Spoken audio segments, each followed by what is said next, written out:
Со паролите борбата продолжува, стоп за лошите реформи, битолските средношколци денеска излегува на првиот средношколски марш, кој што започна од предмедицинското училиште по широк сокак па се до зградата на општина Битола, каде средношколците ги извикаа своите барања до Министерството за образование и наука на Република Македонија. Денес се собравме на мирен протестен марш со цел да го изразиме нашиот револт од новите реформи на образованието од страна на Министерството за образование.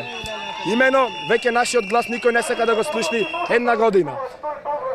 Веќе една година се бориме против лошите реформи, никој не сака да го слушни нашиот глас. Па денес се собравме да му докажеме на министерот дека не сме мртви, дека сме тука повторно. Средношколците велат дека имат голема поддршка во нивните барања од нивните професори, родители и соученици од другите градови од Македонија, но и притисоците кон нив не изостануваат. Притисоци имаше во горната гимназија, имено директорот господинот Кирил Печелев денес ги заклучил вратите во училиштето со цел да ги спречи учениците да излезат на мирен протестен марш, кое е право загарантирано со Уставот на Република Македонија. Во музичкото училиште директорот им се заканил дека ако одат на марш ќе бидат казнети на Советот.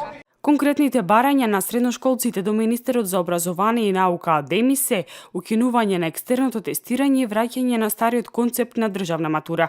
Средношколскиот пленум од Битола наскоро ќе извести кои следни активности ќе ги преземат во иднина.